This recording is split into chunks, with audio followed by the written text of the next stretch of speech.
10.5 किलोमीटरचा आहे. एक 1.6 आहे आणि दुसरा 8.9 आहे. असं 10.5 किलोमीटरचे हे 2 टनेल आणि वायाडक्ट. यामध्ये हा जो टनेल आहे तो जगातला सगळ्यात रुंद टनेल इथं होतोय. 4+4 आणि एक लेन आहे ती इमर्जन्सी लेन आहे. आणि वायाडक्ट पण जो आहे तो भारतातला सगळ्यात उंच 182 मीटरचा आहे. त्यामुळे खऱ्या अर्थाने एक जर आपण पाहिलं तर हा एक आपण म्हणू तंत्रज्ञानाचा चमत्कार म्हणू आपण, इंजिनिअरिंग मार्वल, की अशा परिस्थितीमध्ये तिकडे जी व्हॅली आहे त्या टायगर व्हॅलीच ना, टायगर व्हॅलीमध्ये 182 मीटरचा उंच असा वायाडक्ट आहे. तिथे 70 किलोमीटरपेक्षा जास्ती वेगाने वारे वाहतात. तिथे पूर्णपणे धुकं असतं, पाऊस असतं, वादळ वारा असतो. अशा परिस्थितीमध्ये हा चॅलेंजिंग हा प्रकल्प आहे. आणि मी या ठिकाणी आज सर्व काम पूर्णपणे हा कंप्लीट टनेल आणि आपला वायाडक्ट हे पाहिल्यानंतर 1-2 दिवसामध्ये सर्व फिनिशिंगचं काम होईल. आणि मुख्यमंत्री महोदयांनी 1 मेची तारीख दिलेली आहे. त्यामुळे त्या दिवशी याचं उद्घाटन आम्ही करू.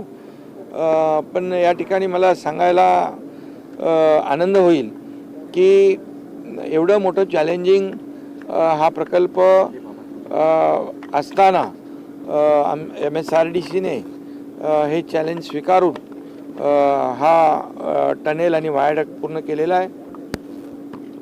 खरं म्हणजे 2019ला ॲक्च्युअल याला मान्यता वगैरे मंजुऱ्या त्यावेळेस देवेंद्रजी मुख्यमंत्री होते आणि त्यावेळेस मी MSRDC माझ्याकडे होतं आणि उद्घाटनाच्या वेळेस देखील देवेंद्रजी मुख्यमंत्री आहेत आणि MSRDC विभाग माझ्याकडे आहे. त्यामुळे हा योगायोग आहे आणि अतिशय पुणेकरांना आणि मुंबईकरांना वेळ वाचवणारा या टनेल आणि वायाडक्टमुळे आज आपण जर पाहिलं तर अर्धा ते पाऊण तास हा वेळ कमी होईल आणि घाट सेक्शन जो आहे तिथली वाहतूक कोंडी पूर्णपणे दूर होईल. इंधनाची बचत होईल, वेळेची बचत होईल, प्रदूषण कमी होईल.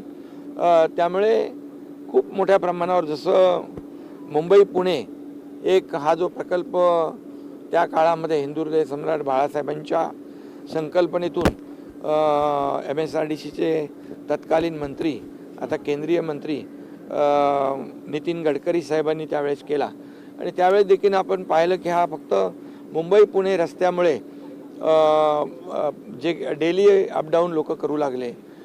पुण्याकडे IT पार्क झाले, सर्व्हिस इंडस्ट्री आली, या ठिकाणी रिअल इस्टेट बूम झाली, मोठ्या प्रमाणावर उद्योगाला चालना मिळाली.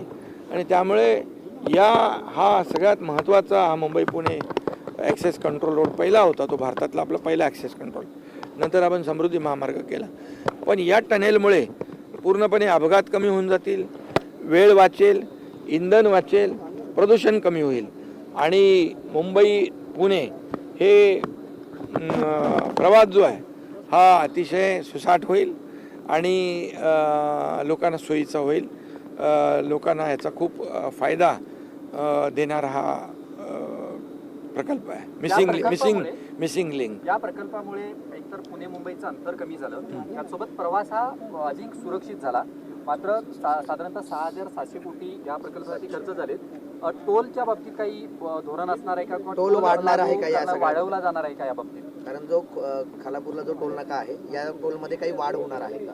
नाही, आता टोल तर आपण तिथे टोल नाका आहे, इथे काही कालावधी फक्त वाढवलेला आहे. आणि याच्यामध्ये टोल या टनेलचा टोल वगैरे घेणार नाही आणि टोलच्या रकमेमध्ये वाढ होणार नाही.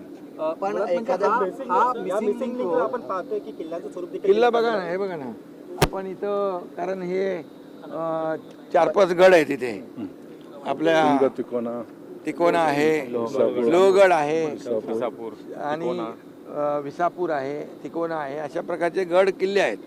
ह्या गड किल्ल्याचं इथे आपण एंट्री केलेली आहे, दाखवलेली आहे आणि पश्चिम महाराष्ट्राचं हे प्रवेशद्वार आहे आणि त्यामुळे आणि त्या पलीकडचा जी एंट्री पॉईंट आहे तिकडे आपण कारल्याच्या लेण्या ज्या आहेत, कारला आणि भाजी दोन्ही. त्यामुळे इथं लेण्यांचं देखील आपण आणि ते पण देखील GR केलं आहे आपण. हो. त्यामुळे 100 वर्षापेक्षा जास्त टिकाऊ आहे. त्यामुळे हे जे काही केलेलं आहे हा फार एक मी पुन्हा एकदा म्हणेन की हा एक इंजिनिअरिंगमध्ये आणि टेक्नॉलॉजीमध्ये असलेला चमत्कार आहे आणि याचा फायदा मुंबई आणि पुणेकरांना मिळेल. या मिसिंग लिंकमुळे राज्याची आर्थिक स्थिती सुद्धा वेगवान होईल. ती कशा पद्धतीने होईल, त्याचा फायदा कसा राज्याला होईल? बघा, जेव्हा मुंबई पुणे रस्ता झाला ॲक्सेस कंट्रोल, त्यावेळेस आपण पाहिलं की पूर्वी घाटामध्ये 7-7, 8-8 तास प्रवासाला लागायचे. आज 2-2.5 तासामध्ये मुंबईतला माणूस पुण्यात जातो, पुण्यातला मुंबईमध्ये जातो.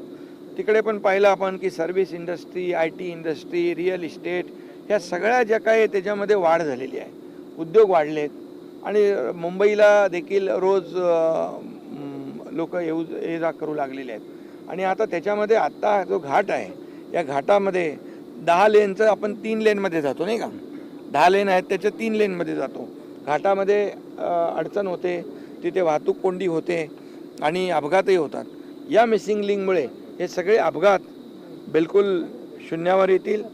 मी पुन्हा एकदा सांगतो, या मिसिंग लिंकमुळे अपघात बिलकुल होणार नाहीत, कारण घाट सेक्शन पूर्ण अवॉइड होईल, इंधन मध्ये बचत होईल, वेळेमध्ये बचत होईल आणि प्रदूषणामध्ये देखील प्रदूषण कमी होईल. एक पूर्णपणे निसर्गाचा एक आनंद या ठिकाणी लोकांना घेता येईल आणि त्यामुळे घाट सेक्शन पूर्णपणे अवॉइड होईल. अवजड वाहनांच्या बाबतीत काय धोरण असणार आहे? कारण का आपल्याला माहिती आहे लाईट व्हेकल आणि बसेस 6 महिने. तो देखील आपण समृद्धीमध्ये एक घाट सेक्शन जिथे वगळलं, आता मुंबई पुण्यातलं घाट सेक्शन ते देखील वगळलेलं आहे. येणाऱ्या काळामध्ये असा अजून कोणता प्रोजेक्ट आहे जो कोकणासाठी महत्त्वाचा? याच्यामध्ये बघा, या ॲक्सेस कंट्रोल नंतर नागपूर मुंबई समृद्धी महामार्ग, बाळासाहेब ठाकरे समृद्धी महामार्ग आपण केला, तो देखील आपण केलेला आहे. आणि आता ॲक्सेस कंट्रोल जो मुंबई सिंधुदुर्ग तो आपण या ठिकाणी करतो. सिंधुदुर्गामध्ये त्याचेही बहुतेक सगळे DPR आणि सगळ्या गोष्टी झालेल्या आहेत. त्याचबरोबर सिंधुदुर्गाचा कोकणातला कोस्टल रोड आपण करतो आहे, वसई विरार मल्टीमॉडल कॉरिडॉर आपण करतो आहे. त्यामुळे कोकण आणि हे अलिबाग हे सगळं त्यामुळे जवळ येणार आहे आणि त्यामुळे ॲक्सेस कंट्रोल रोड महाराष्ट्रामध्ये कुठल्याही कोपऱ्यातून कुठल्याही कोपऱ्यात जाता आलं पाहिजे 7 ते 8 तासामध्ये, अशा प्रकारचं ॲक्सेस कंट्रोल ग्रीड या ठिकाणी आपलं सरकार करेल. आणि त्यामुळे मोठ्या प्रमाणावर कनेक्टिव्हिटी महत्त्वाची आहे. जलद वाहतूक ज्या राज्यामध्ये कनेक्टिव्हिटी महत्त्वाची जे असते आणि ज्याचे रस्ते आणि दळणवळण यंत्रणा सक्षम असते, त्या राज्याची प्रगती भरभराट वेगाने होत असते. हा अनुभव आहे आपल्याला. त्यामुळे अशा प्रकारचे रस्ते फक्त रस्ते नाही आहेत, पूर्णपणे इकॉनॉमी ला गेम चेंजर ठरणारी आहेत आणि म्हणून अर्थव्यवस्थेला चालना देणारे अशा प्रकारचे प्रकल्प जे आहेत हे राज्याला आणि जनतेला फायदेशीर आहे. अवजड वाहनांच्या बाबतीत काय धोरण असणार आहे? कारण का शक्तीपीठ महामार्ग कुठपर्यंत आला, त्याचं काही जमीन अधिग्रहण त्याचं आता सुरू आहे, जिथे काही अलाइनमेंट आपण चेंज करतो आहे आणि त्यामुळे शक्तीपीठाच्या माध्यमातून देखील शेवटी लोकांच्यासाठी आम्ही करतो आहे. त्यामुळे लोकांना विश्वासात घेऊन आम्ही करू, परंतु तो देखील महाराष्ट्राला वरदान ठरणार आहे, कारण तो देखील विदर्भातल्या मराठवाड्यातल्या या सगळ्या जिल्ह्यांमधून तो जातो आहे. आणि त्यामुळे अशा प्रकारचे जे महामार्ग आहेत, ॲक्सेस कंट्रोल रोड, ते फार मोठ्या प्रमाणावर जनतेला दिलासा देणार आहेत. आणि हा मिसिंग लिंक 1 तारखेला मुख्यमंत्री महोदय आणि आम्ही सर्वजण हा जनतेसाठी खुला करू. आता जवळपास 99% कंप्लीट काम झालेलं आहे. हे आता छोटं मोठं काम 2-3 दिवसामध्ये कंप्लीट होऊन जाईल आणि पूर्णपणे वाहतुकीला अवजड वाहन यामध्ये सुरुवातीला आपण सुरुवातीचे 6 महिने यामध्ये आपण कार, लाईट व्हेकल आणि बसेसला प्राधान्य देतोय. पण जी अवजड वाहनं आहेत त्यांच्यामुळेच पुण्या मुंबईच्या ट्रॅफिक वाहतूक कोंडी नाही आता तुमचं मिसिंग लिंकमुळे सगळे छोटी वाहनं आणि बसेस ह्याच्यातून प्रवासी वाहतूक जी आहे ही पूर्णपणे मिसिंग लिंकमधून टनेलमधून होणार आहे. त्यामुळे नागरिकांचा बिलकुल त्रास जो आहे हा कम्प्लीट रद्द होणार आहे. धन्यवाद. शॉर्ट में होणार नाही, मगाशी सांगितलं मी. ये जो मुंबई पुणे मिसिंग लिंक है ये इसका लोकार्पण